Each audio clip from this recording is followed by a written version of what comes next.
김건희 씨가 지금 항소장을 제출하지 않았습니까? 네. 그 그라프 목걸이 받은 것도 사실 아니다, 이거 안 받았다라고 주장을 하면서 사실 재판부 오인성 판사 같은 경우는 뭐 굉장히 반성하고 네. 있다라고 하면서 이제 감형 사유를 들었는데요.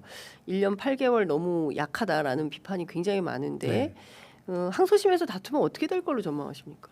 오인성 판사의 판결의 내용은 기존의 대법원 판결과 배치되는 것들이 너무나 많고 네. 또 국민적인 상식에도 어긋난 것들이 많아서 예. 저는 파기될 거라고 이제 생각이 되는데 지금 이제 서울 고등에서 네. 사무분담이 이제 서울 고등법원 형사부 사무분담이 오늘 아니면 내일 나옵니다. 그럼 사무분담을 누가 네. 할 것이냐. 예. 이제 근데 서울 고등 형사부에서 3년 이상 한 분들은 또 교체가 돼야겠죠. 네네네. 그래서 그런 풀을 만든 다음에 예.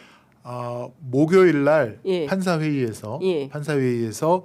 내란 전담 재판부를 예. 구성할 거기 담당할 판사들을 이제 선정을 하게 되는데 제가 이제 좀 취재를 해보니까 예. 추첨 아무도 지원을 안 하니까 아무도 지원을 안 해서 판사들이 원래 그렇습니다. 아. 그래서 추첨 형식으로 이게 굳이 내란이라서 안 하는 게 아니라 모든 영역에서 다 비슷비슷합니까? 원래 판사들이 형사 합의부 재판은 부담이 많이 되기 때문에 안 하려는 경향도 있고요. 그다음에 특히나 이제 내란 관련된 예. 또 정치권이라든가 국민들이 주목하기 때문에 네. 선뜻 나서겠다고 하는 분들은 없는 거로 예. 알고 있고 예. 다만 이제 그 사무분담상 예. 형사 재판부로 대상이 된 분들이 예. 공개된 자리에서 모여서 추첨을 하는 걸로. 추첨.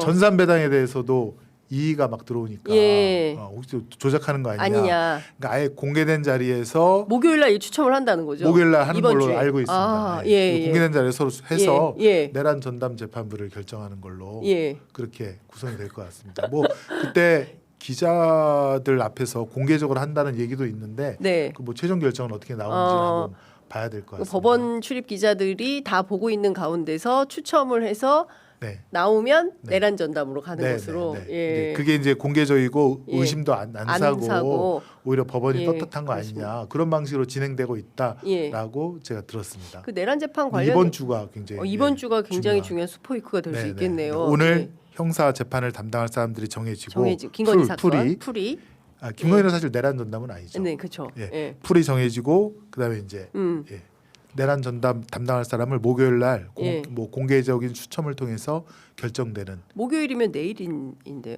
내일이네요. 네. 예, 금방금방 하네요. 요새 날짜 가는 거에 너무 바쁘셔가지고 아니 이게 중요한 거는 그런 것 같습니다. 지금 그 내란 전담 재판부를 역사적인 재판이기 때문에 서로 좀 해보겠다라고 제안할 줄 알았더니 결코 그런 상황은 사실은 아니구나. 해보고 싶은 욕심도 있지만 선뜻 나서기엔 또 이런저런 오해를 받을 수가 있으니까 그런 면에서 좀 안 하는 의견 표명을 안 하는 분들도 있고 그렇군요. 이번 주 어떻게 진행될지 저희가 지켜봐야 될 것 같습니다. 근데 어쨌건 이제 그 내란 전담 재판부 내란 전담 영장 재판부 그러니까요.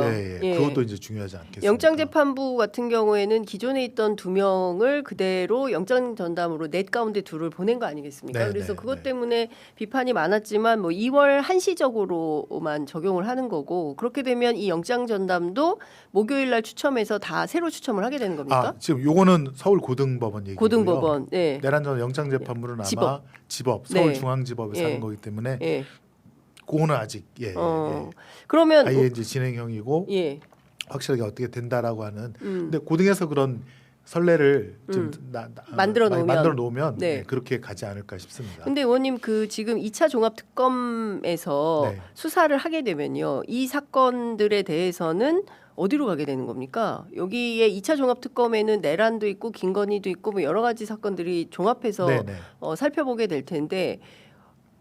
기소를 해서 어디로? 일단은 중앙법원에도 그 내란 전담 관련된 재판부가 2개 생기는 걸로 지금 법이 되어 있지 않습니까?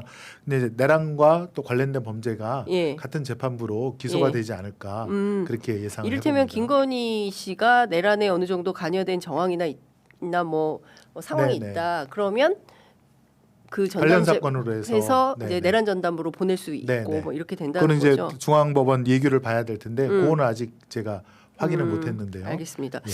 그 2차 종합특검에서 제일 적극적으로 들여다봐야 되는 거를 뭐 한 3가지 정도를 꼽는다면 1, 2, 3가 뭐가 될까요? 너무 많지만. 너무 많은데 예. 뭐 외환 관련된 방첩사의 역할. 예. 저는 그 이번에 12.3 불법 계엄 내란이 조현천 그 박근혜 정부 때 조현천 계엄사령관 그 뭐죠? 기무사령관 그쪽에서부터 연결이 된다고 보기 때문에 또 관련된 방첩사 문건들도 하나둘 나오고 있지 않습니까? 방첩사의 역할이 어느 정도였고 거기서부터 이제 파고 들어가는 게 중요하다. 그래서 결국에는 12.3 계엄뿐만 아니라 불법 계엄뿐만 아니라 외환을 일으키려고 예컨대 뭐 그 무인기 띄운 거라든가 아파치 헬기 저고도한 거라든가 원점 타격이라든가 그걸 어떻게 구성을 했는지 그다음에 12.3 계엄을 통해서 사실은 이제 서울 국회라든가 아니면 정부종합청사에 진주하게 될 장갑 차라든가 탱크 그거는 어떻게 구성했는지 그런 것들이 나와야 된다라고 봅니다. 자꾸 이제 뭐 경고성 계엄이다 이런 말을 하는데 사실 그 뒤에는 그 새벽에 그 국회 계엄 해제 의결이 없었으면 진짜 군인 장갑차들이 동원되어서 국회라든가 다 그 포스트 곳곳을 갖다가 점거를 할 그런 계획이 저는 분명히 있다라고 보거든요. 그거를 밝혀야 되고요. 그래야 이제 윤석열이 사형이라든가 이런 것들이 확실하게 나올 것 같고 두 번째는 이제 역시 양평고속도로 문제라든가 그다음에 뭐 공흥지구 사건이라든가 또 창원산단 그러니까 김건희가 국정에 개입해서 어떤 그 국가적 사업을 비틀거나 혹은 그 국가적 사업에 관한 정보를 줘서 근데 창원산단 같은 경우에는 명태균 씨라든가 관련자들이 그 땅을 갖다가 미리 투기를 해서 사놓거나 뭐 이런 등등의 국정농단 국정 개입은 반드시 밝혀야 된다라고 보고 그다음에 뭐 가장 그 뭐죠? 그 검찰의 개입 같은 거는 검찰 개입도 사실 나와야죠. 그러니까 사실은 비어 있는 큰 덩어리가 내란 과정에서 검찰, 국정원 이런 데가 구체적으로 어떻게 역할을 했는지 제가 그걸 깜빡했는데 사실 12.3 불법 계엄 관련해서 검찰 혹은 사법부의 수뇌부들이 그렇습니다. 얼마나 거기에 관여를 했고 또 김건희의 비하폰으로 설마 혹시 뭐 통화 내역이라든가 이런 것들이 꼭 밝혀져야 됩니다. 그래야 검찰개혁 사법개혁에 어떤 동력이 더 확보가 된다라고 보여집니다. 어제 나온 방첩사의 민간인 사찰 블랙리스트 관련해서도 되게 충격이지 않습니까? 그래서 그 부분과 관련해서도 방첩사 같은 거는 이제 확실히 그냥 없애야 된다라는 국민적 여론도 좀 있는 것 같은데요. 그렇습니다. 민주당 국회 차원에서 논의가 좀 진행될 수 있을까요? 뭐 방첩사는 아마 그 저기 누구죠? 안 국방장관께서 없앤다라고 역사 속에 사라지겠다라고 말씀을 하신 것 같고 방첩사가 뭐 기회를 많이 줬죠. 이런 근데 또 내정 간섭이라든가 민간인 사찰하지 말라고 했는데 또 한 거 아닙니까? 그렇습니다. 예전에 이제 그 댓글 공작부터 해서 그런 경고를 많이 줬는데 방첩사가 음지에서 하다 보니 또 어떤 그 윤석열의 그 신복처럼 일하다 보니 그런 짓을 반복하게 되는 거. 견제 장치가 없다는 거잖아요.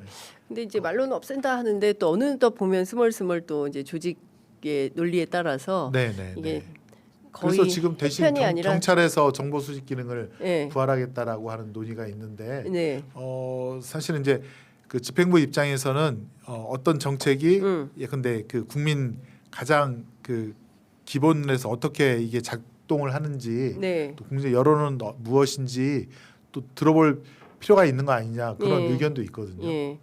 1차 때 가장 미진했던 수사가 박성재 전 법무부 장관과 관련된 수사가 아니냐라는 비판이 굉장히 많이 있어요.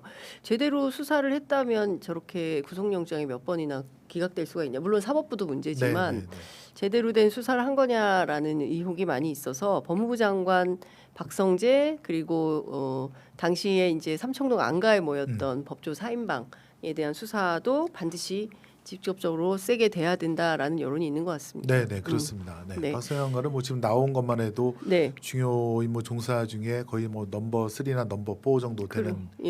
왜냐하면 그때 당시 이제 이상민 장관과 더불어 불법 계엄을 하면서 이상민 장관은 뭐 단전단수 언론사 이건데 박성재 장관은 예컨대 정치인들이라든가 네. 또 그 불법 계엄에 저항하는 시민들, 국민들을 잡아오면 네. 그거를 구치소에 넣으라고 준비를 다 시킨 거 아닙니까? 그렇습니다. 예. 하여튼 그 부분에 대해서도 2차 특검에 많은 분들이 기대를 걸고 있어서 국회 네네. 차원에서도 잘 살펴봐야 되지 않을까 네네. 싶어서 여쭤봤습니다. 예.